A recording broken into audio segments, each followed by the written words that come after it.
This is day 9 of our Viking Portugal River of Gold trip, and we arrived back in Porto after sailing the Douro Valley for the last 6 days. And we're parked at dock on the Vila Nova de Gaia side, and we can see the Louis I Bridge.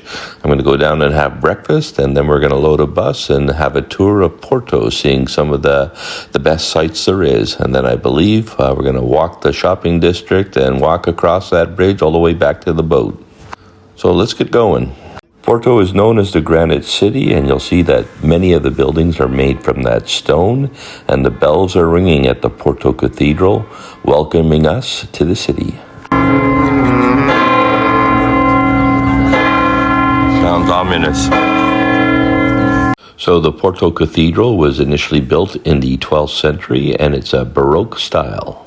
Porto used to be a walled city, and the fortifications extended around this cathedral as well.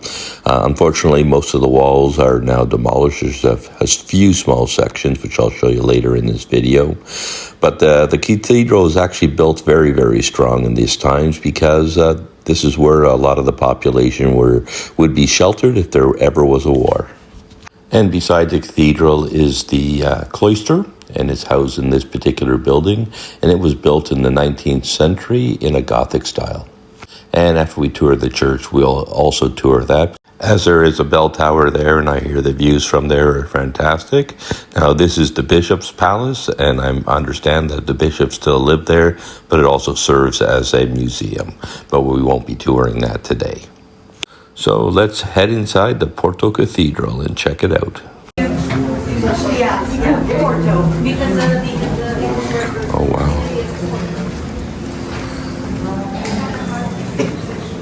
So they gave us 30 minutes on our own to tour the church and the cloister before we had to meet back out front, and from there we would continue our walking tour of the city. So my understanding is that there was originally a church on this site in the 8th century, but then this present cathedral was built or rebuilt in the 12th century, and then it was upgraded or rejuvenated or modernized in the 18th century into the Baroque style that it is now. And the reason they did that was to attract parishioners, as the more ornate and larger the church was, the more it attracted wealthy patrons. Quite large. But I think the cloisters, which are next door, really add to the size and majesty of the place.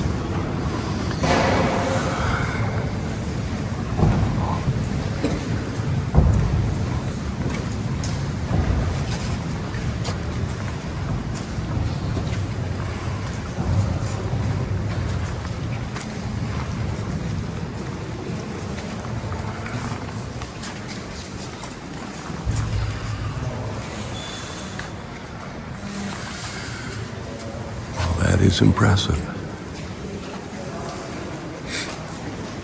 Here's the other side.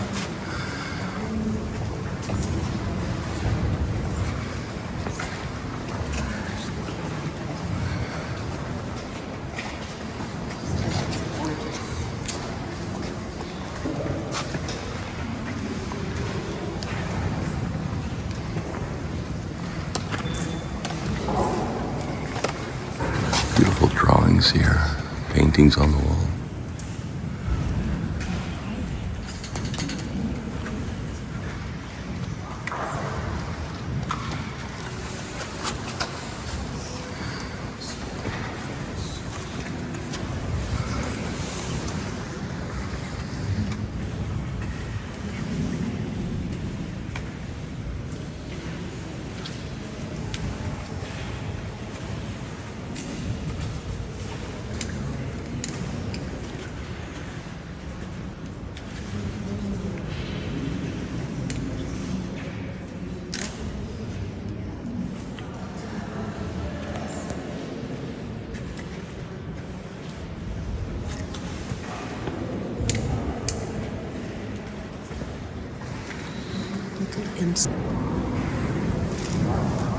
So, not quite a dome, with beautiful high windows and arches. Everything's to be in gold leaf here.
That's the cathedral, and now the cloister is surrounded by azulejos, the blue tiles that Portugal is famous for. They don't think it's something, right?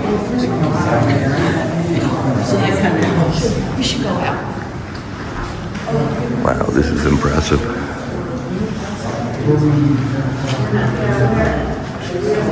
Yeah.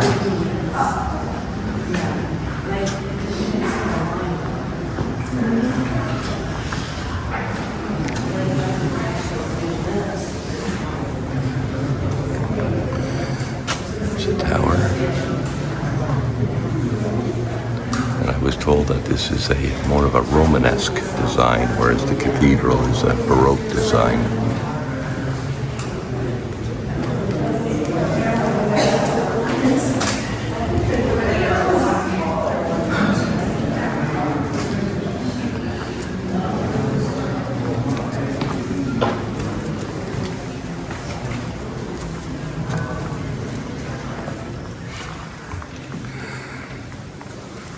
Different chapels surrounding the cloister here.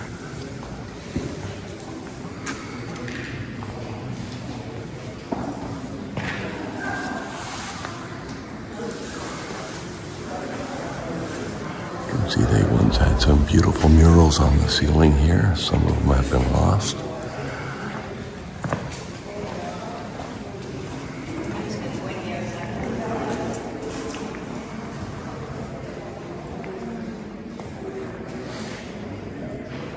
It's amazing.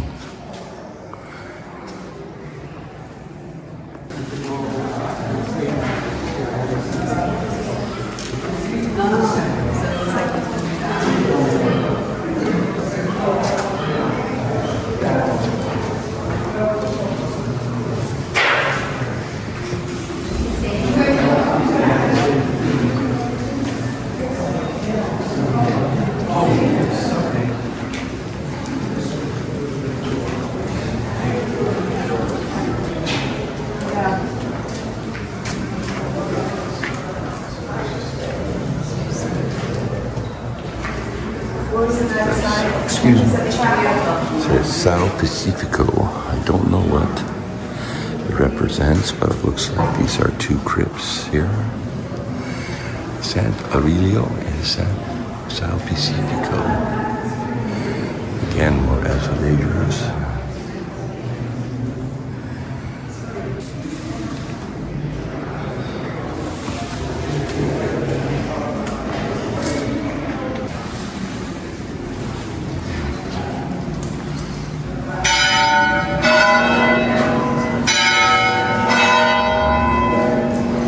Here's the cloister again from another angle.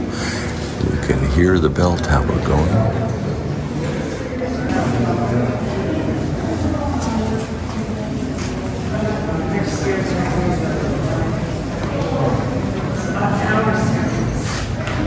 So since our time was limited to 30 minutes, I wanted to head up the stairs and get to the bell tower because I heard the views from there are just amazing. So that's where we're going next.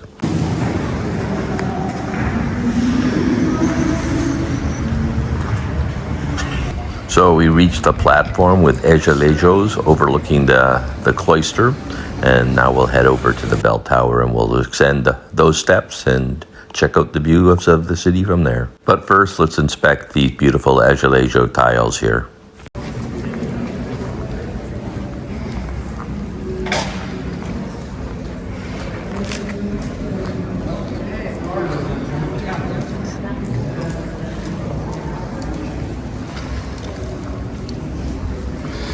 And it keeps going and going.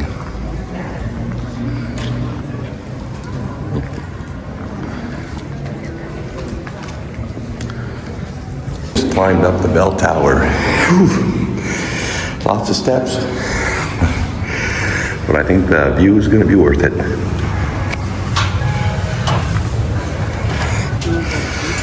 And it is.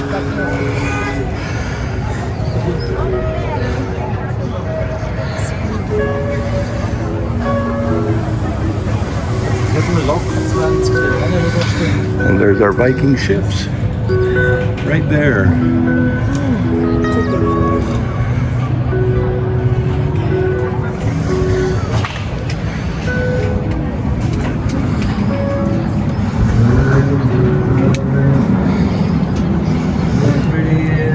And there's the Louis I Bridge.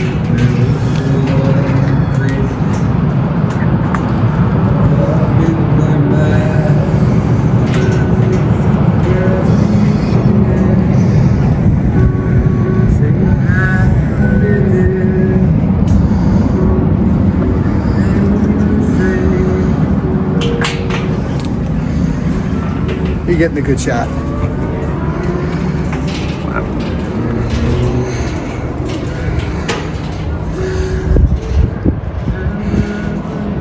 So we've been told that there are 6 bridges that cross the Douro River here, from Porto to the Vila Nova de Gaia side, and that makes it the city with the most bridges in Portugal.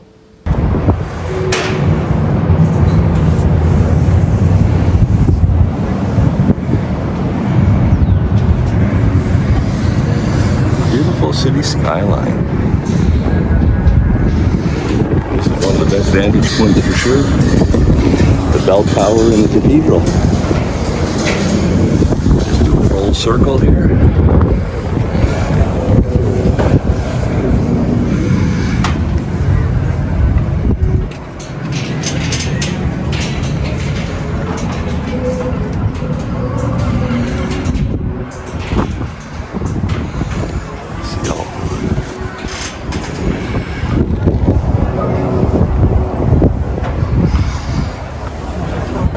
And so that was the church, or the cathedral, and now we're off to the São Bento train station.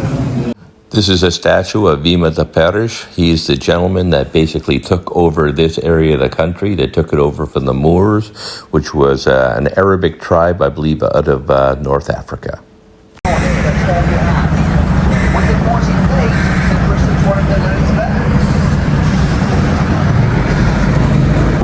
To the São Bento train station in Old Town here, and this is a UNESCO World Heritage Site or town, and therefore they cannot change the facade of any of the buildings.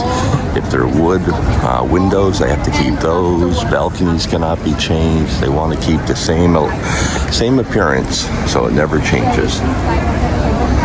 So currently the street in front of the São Bento train station is under construction. They're making it a lot more user accessible and also helping with the traffic. And you can see all the construction around it, but we're coming into it now through a side entrance. And from there, we'll go into the main train section before coming out to the main foyer where they have all the azulejo tiles.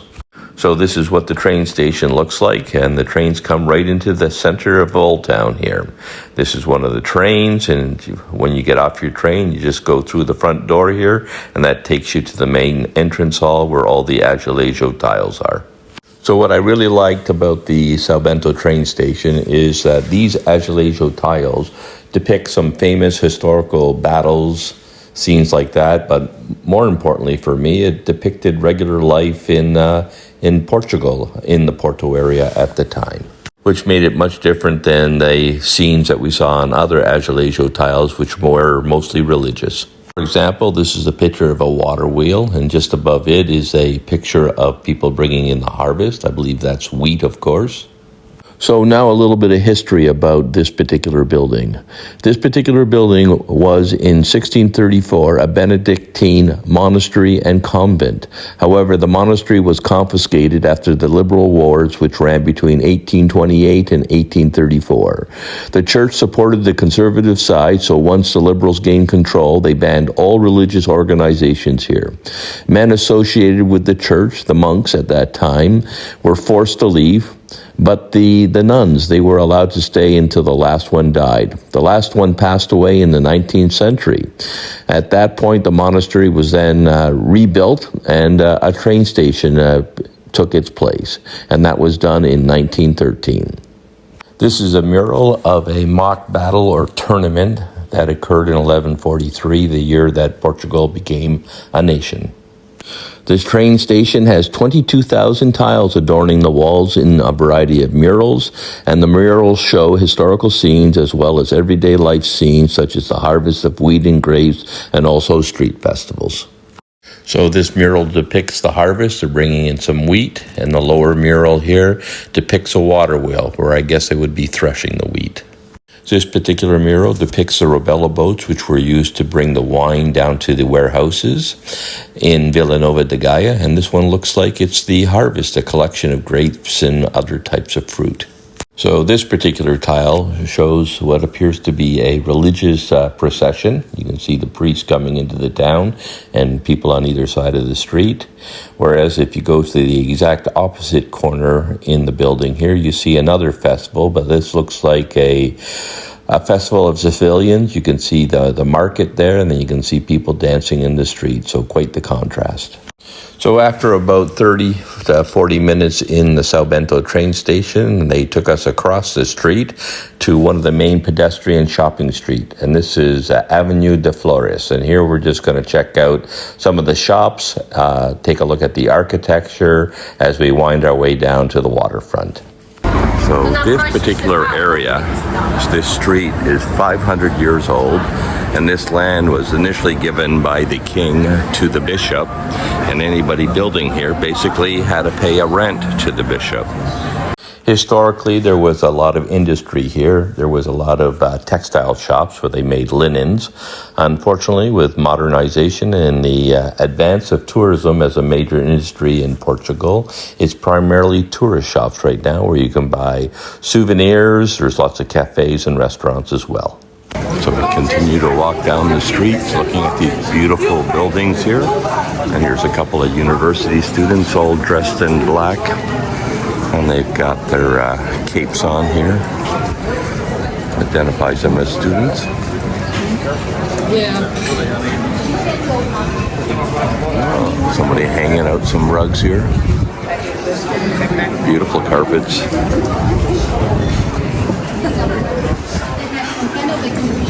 These tapestries that you can see are arraiolos.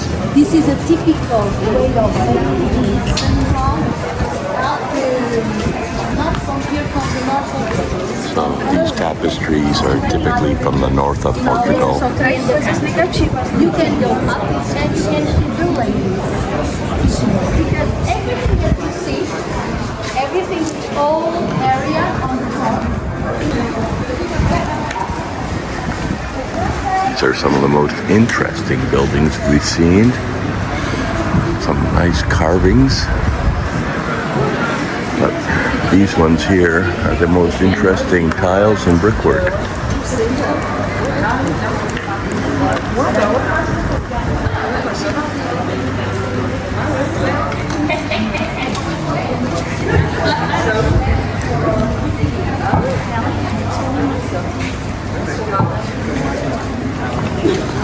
So this is a museum here, and it's called the Holy House of Mercy. It's created by the nuns, I believe. Here to help the poor.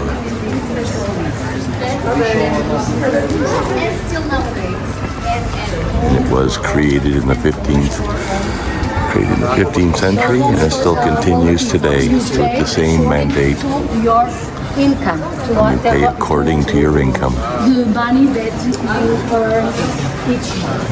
Okay? So after our short walking tour here, they gave us 20 minutes to just basically do some shopping and walking around this area before we met up again and continued our walk down to the waterfront.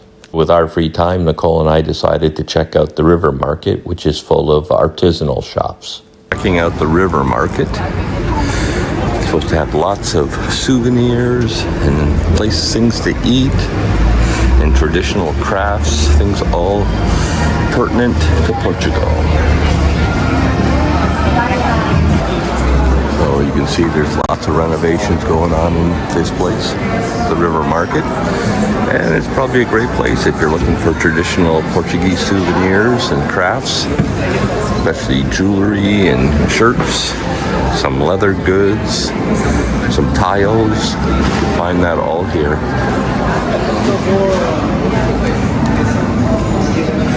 It's actually really nice in here. And it looks like a little upper end as well.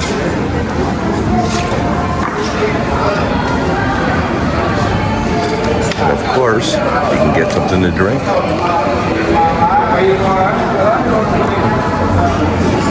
So this is the old Ribeiro market, so it's now called the River Market. What's important about it architecturally is all this steel structure here. So now it houses the cultural center.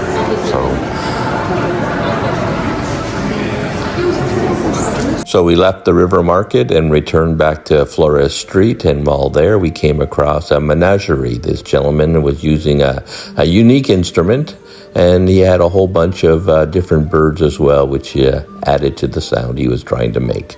It was actually very different and quite interesting to take in.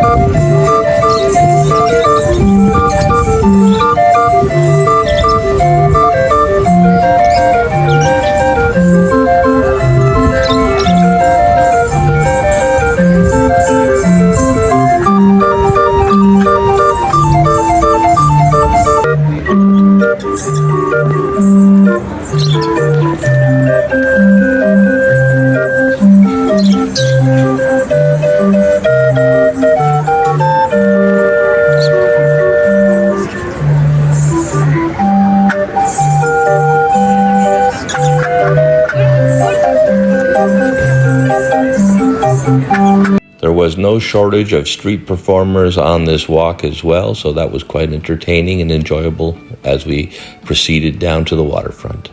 So this is the commercial building here in Porto, and it used to be a monastery, but in 1834, when they abolished religion in Porto because they supported the other king or would-be prince who wanted to be king, they lost all their rights and much of their land. So now it's a commercial zone, and it remains so to this day. One of the commercial building is a statue of Henry the Navigator. And the reason he's venerated in this city is because he was born here in Porto.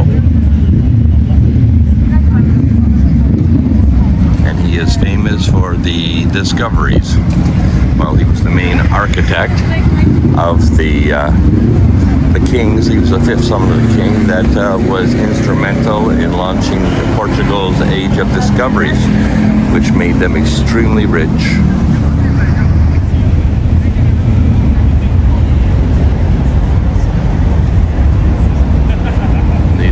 He's pointing to the river, the Douro River, where a lot of ships were launched. So we're leaving the commercial zone or commercial building, and we're proceeding down the street here, and you can see the Douro River right there. And the building on our left-hand side, they say, is the place where Henry the Navigator was actually born. So there's lots of markets going on right up the river. Looks like a beautiful spot. Be checking this out a little bit later.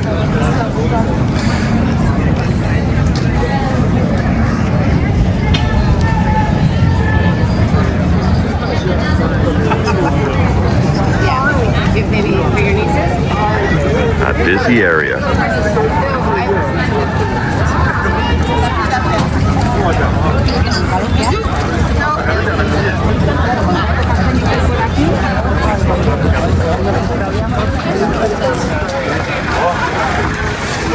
Looks like they're cooking up some chestnuts here.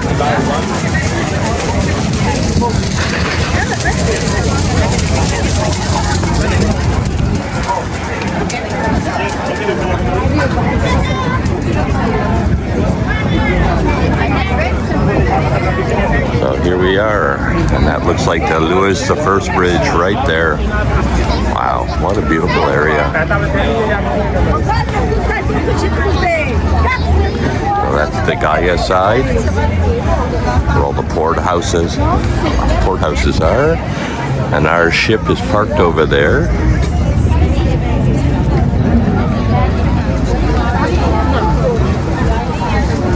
And we are in Porto on the north side of the river.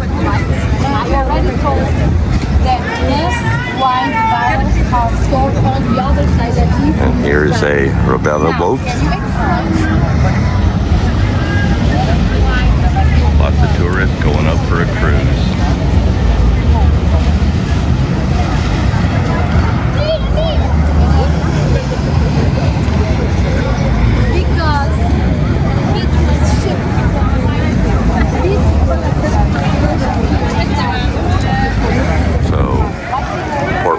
The grapes are grown in the Douro Valley, but they're stored in the warehouses on Vila Nova de Gaia. But so you ask the question, why are they called port wines? Well, the reason being is that the ships that loaded the port wine were loaded on the Porto side. So hence the name. The name for the wine became Porto, or port wine. So our walking tour continues. So we're on the river section on the Douro. So we're going to continue our walk back to our ship. And the first thing we're doing is we're heading towards the Louis the First Bridge. This bridge is a steel construction, and it was actually made by Eiffel, an apprentice of Eiffel.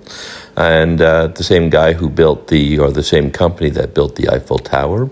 And the curious thing about this particular bridge is the bottom section accommodates pedestrian traffic as well as car traffic. And the top section of the bridge accommodates public transport in terms of, a tram of some sort. And pedestrian traffic as well, but no car or automotive traffic is allowed there. Now, one of the main features of the waterfront here is all these Robello boats here.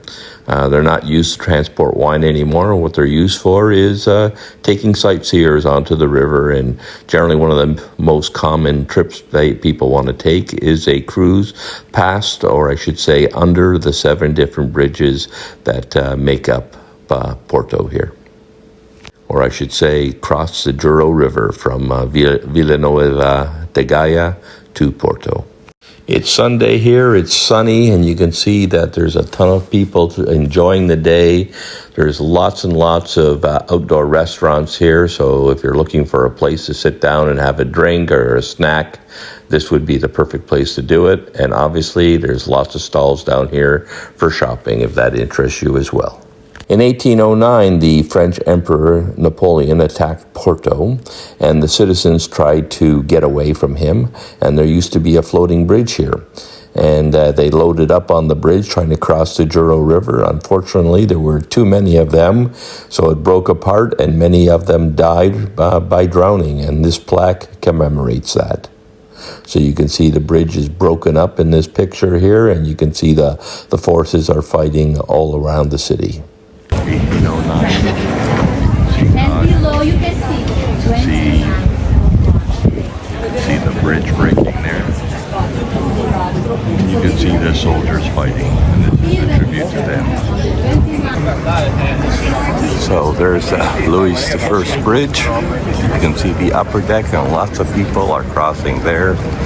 Fortunately for us, we don't need to cross on the upper deck. We can cross on the lower deck. Right there. And here comes a Robello boat out for a tour.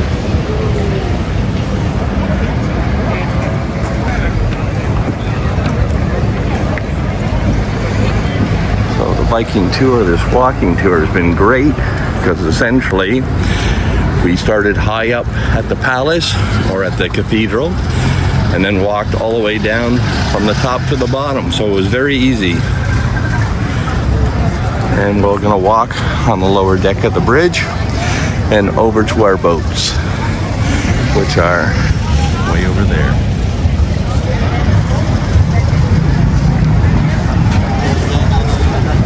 So Eiffel, the same guy who built the Eiffel Tower in Paris, put a design proposal in for this bridge. He actually had built another bridge a little further up the river here, but it wasn't accepted. The citizens wanted more. So one of Eiffel's proteges actually put in a design proposal which allowed this lower bridge with public transport as well as rail traffic above, as well as pedestrians on both levels, and that proposal was accepted. But it looks a very similar design to the Eiffel Tower, I guess, steel beam construction that you see here. So a lot of people think this is the Eiffel Bridge, but it actually isn't. It's his protege, and there is an Eiffel in the company Eiffel, the same guy who designed the Eiffel Tower. He has a bridge just a little bit further down the river. And from the middle of the river here, you can see the beautiful shoreline on the Porto side of the Douro River. And again, our Viking cruise ships are right here.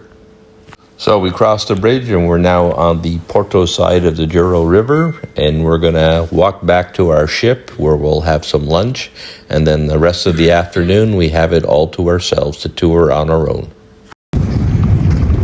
So here are some, I would say, demonstration Rivera boats, and they're simulated with all the wine barrels on board. And they're all lined up. Imagine this is just for the tourists, though. But it's a nice touch.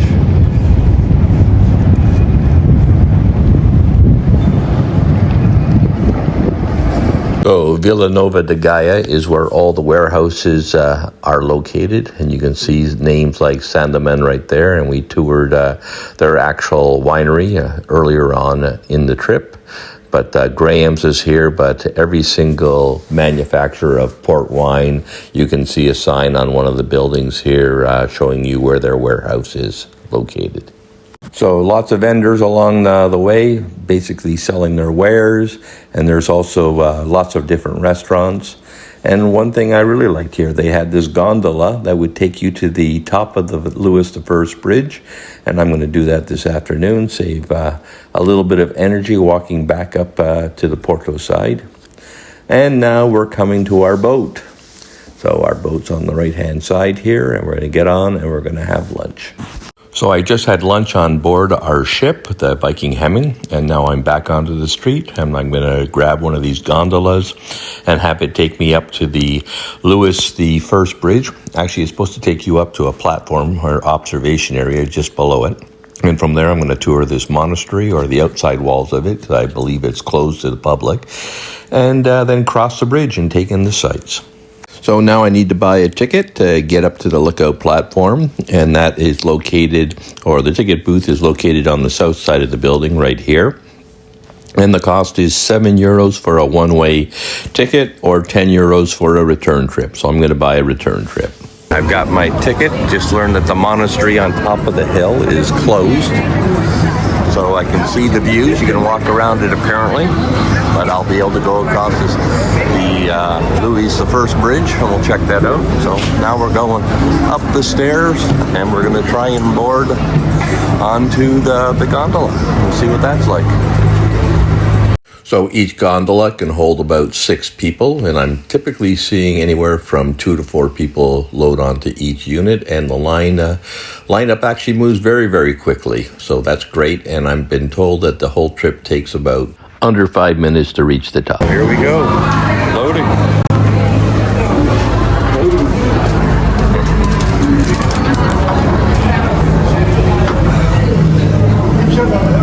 Did they go?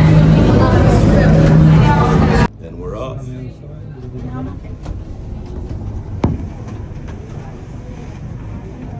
And it goes pretty quick. Come over. I might. Thank Thank you.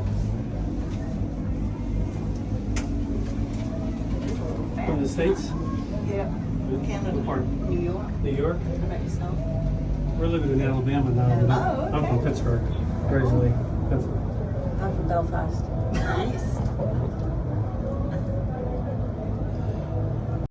As you can see, the view from the gondola is absolutely fantastic, and we had a great day for it as well, nice and sunny here.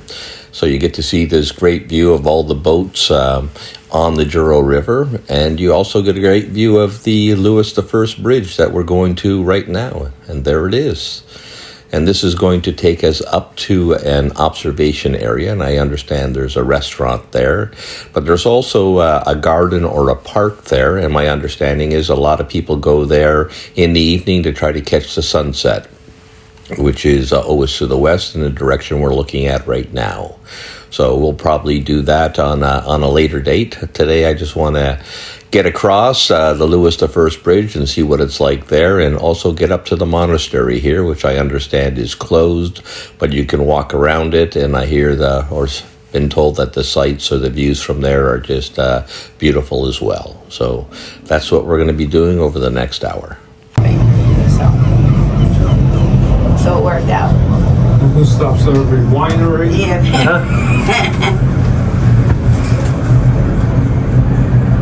I like the 5 glasses of port wine you get down there. Taste which one you like. How many can you do? We went for a tasting right down here. Walk across the top. At the end here, and then at lunch we were doing another tasting. I'm like, oh, They got it. Yeah. yeah. Okay, I'm good for now. I'm good for now. I hear you. I'll When see in you Porto, again. do as Porto is. Exactly. Yes, we had lunch here. Okay. It was very good.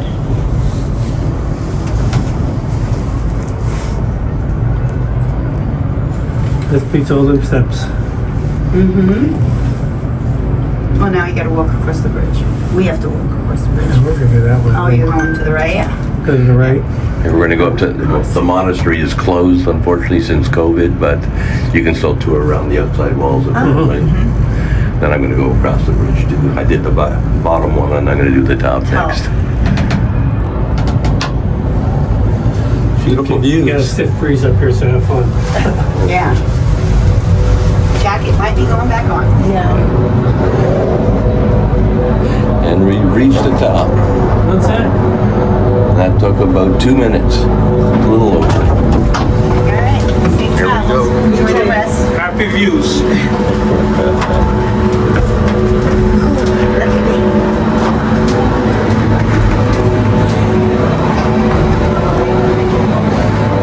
Going to the exit. So my round trip ticket, I believe, is good to at least 8 o'clock tonight. So it would give me time to walk into the city and tour, but I've got some other plans. So it's nothing but ramps to take you to the outside observation areas and to the side of the Louis I Bridge, which is great. No stairs to go through.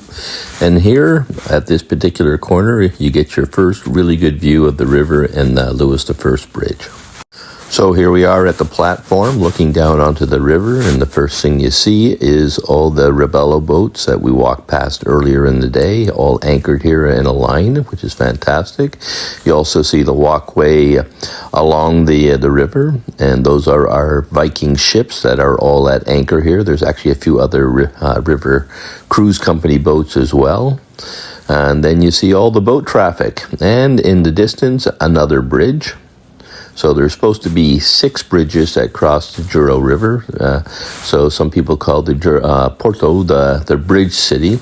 But I've also been told there's actually 7 bridges, but one of them is strictly a train bridge. So it's not used for pedestrian or public transport or car transport whatsoever. So again, you can see how many Rebello boats, which are now used strictly for tourism, are on the river. And you can catch those primarily on the Porto side, although I did see a few vendors on the Vila Nova de Gaia side. And here is my first real close-up look from the top-level deck of the Louis I Bridge. And I can already see that there is a lot of people walking across it. And I understand it's a great place to come in the evening, either the bridge or the park right beside it, where you can have great views of the sunset. This in the distance is the Porto Cathedral, and that is actually some old fortifications there. There's the whole town of Porto was once surrounded by fortifications. Unfortunately, they've been torn down with time. This is Clérigo's Tower. We're going to tour that probably next week. We've got some time after our Viking trip, so we're going to head on over there. And that's part of a church. And we're going to see if we can climb to the top and see what the sights or the viewing is like at that section of the city. So before I head across the bridge, I'm actually going to go up to the monastery here, and they call it the Sierra de Pilar, which I think Sierra is a hill and Pilar is, I believe, the top of the hill. So perhaps the translation is top of the hill monastery here. It's closed, but you can walk around the outside and see the views of the city. So that's my next stop.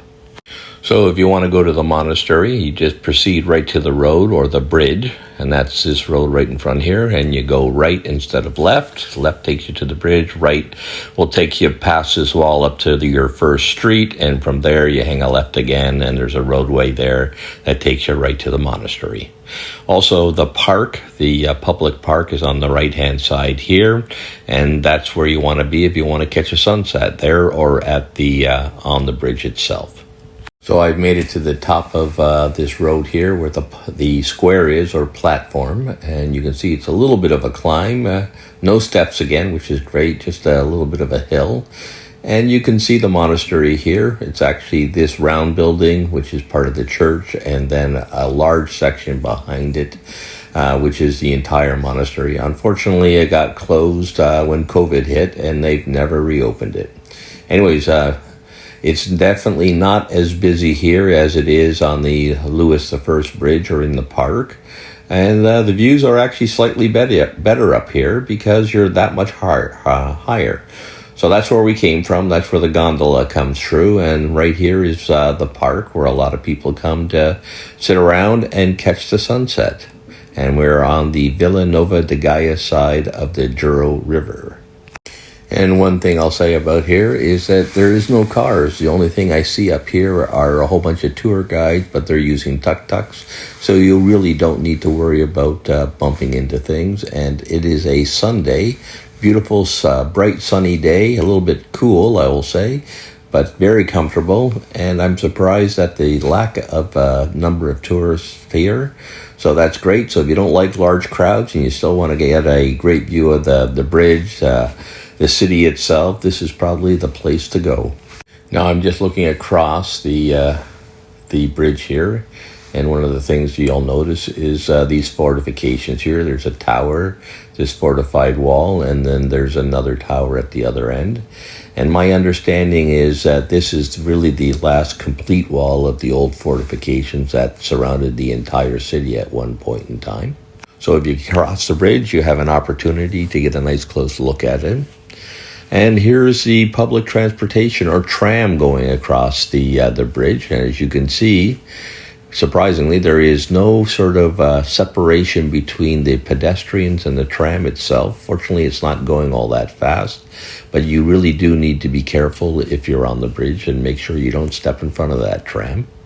So while you're up here, you might as well check out the old monastery, and the portion that you can see is this small church, bell tower, and I believe the smaller entranceway to the church. There's a more rounded cathedral beside it, but behind this is an impressively large structure that is also part of the monastery.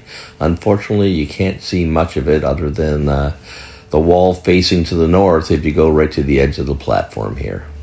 So from this particular corner, you can see three separate bridges. The one to the right, which is a transportation or car bridge. The Louis I Bridge, which has cars on the bottom and then public transportation on the top. And this larger, more modern structure way into the distance is also a traffic or car bridge. So just absolutely beautiful vistas that can be seen from the monastery grounds here. And like I said, not very crowded at all, so a perfect vantage point to check out the skyline of Porto and all the bridges. So I've left the monastery grounds and I've come back down to the street level, and I'm now going to walk across the Louis the First Bridge. But the first thing I'm going to show you is one of their transit cars here. They're trams, and as you can see, there are no guardrails on either side here. Got some bollards, that's about it, but a lot of people are crossing it willy-nilly, and these trams seem to be coming back and forth approximately every 5 to 10 minutes, so you really need to keep an eye on where you are and where they are so there isn't any accidents. Now, the good news is they're not moving all that fast, and the drivers are honking the horns if somebody gets in their way, but they definitely would not be able to stop if you accidentally stepped onto the tracks when they were in the vicinity. So that's the monastery grounds there, and you can see there's restaurants just below it. Actually, there's lots of places to eat on the Vila Nova de Gaia side, and I've been told that these restaurants are great, but there's also lots of places on the Porto side. Anyways, we'll now take a walk across the bridge here and check out what the scenery is like on either side. These white buildings are. Another tram going across. They come very frequently.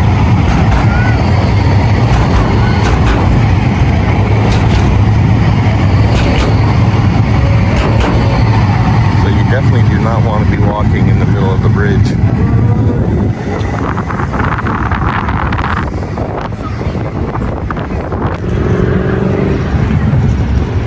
So I'm on the bridge, watching the boats go by. Multiple bridges now. So that's the Alfonso Henrique bridge, and there's another one or two behind that one. And one of the ones I can see is the steel constructed Eiffel Bridge that was made by the guy who did the Eiffel Tower.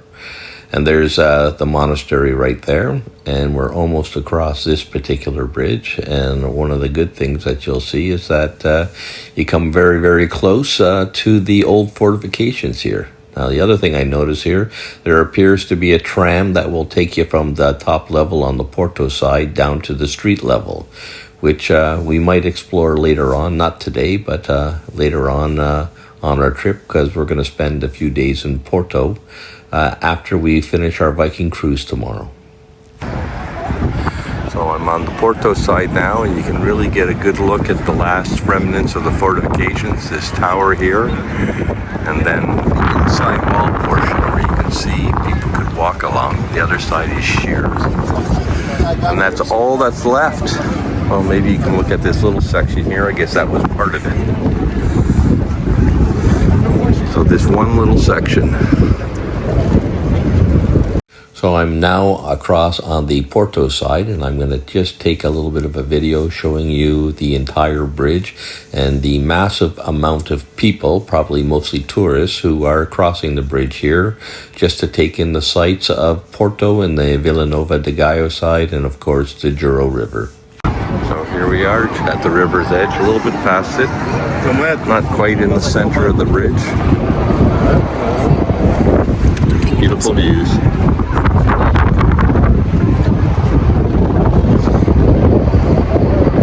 So from up here, you can see all the boat traffic. You can see these Rebello boats, the tourist boats. And this particular one, you can see all the seating here. It's being loaded up for with tourists so they can do a pleasure trip down the river. You can see all the people walking along the edge of the river, and all the white awnings here are either people selling things or restaurants. And then the boat traffic here. And in the distance, I see our Viking ships. Absolutely gorgeous views from this side of the river. And I think this is a must-do if you're in Porto. You need to check out the Louis I Bridge and catch the views there. And most importantly, I would say you need to come here in the evening and catch the sunset, because we are facing west right now. It's a few hours away, but I'm not going to do that tonight. My wife and I have some plans this evening, but we are going to be in Porto for another week or so, and sometime during that week we plan to come to the bridge and catch the sunset, either directly off the bridge or from the park on the Vila Nova de Gaia side, which is what a lot of people have recommended to us. So I just loaded the gondola again for my return trip back down to the street level and to find my boat, the ship, the Viking Hemming. So this should take under 5 minutes, probably about 3.5 minutes at most to descend to the street level. And I highly recommend taking the gondola. The views are fantastic, and it saves you a lot of energy, if not steps, to get yourself up from the street level to the top of the Lewis, the first bridge. And it's just a nice ride with great views. And for only a €10 return trip, I think that's quite reasonable. And from the gondola, you can see that there's a lot of rooftop patio restaurants here. So on the Vila Nova de Gaia side, there are lots of restaurants, lots of port houses, by the way, which you can tour and get some taste testing as well. And it's just a pleasant place to be, especially on a nice, sunny, warm day. Now, today was nice and sunny. Wouldn't say it was exactly warm. It was about 15 degrees C, so extremely comfortable. But it was a little bit windy, so I'm not really playing lots of the volume right now because of, or the street noises, because the wind is just, or wind noise is overpowering my microphone at the moment. Anyways, I hope you enjoyed this video. I surely enjoyed making it, and I'm going to conclude it now. And if you like what I do and you like to learn more about Viking, follow the whole series along, because I've documented each day of the Viking Portugal River of Gold tour in individual videos. So they should give you all the detail you want to know if you're interested in taking this trip.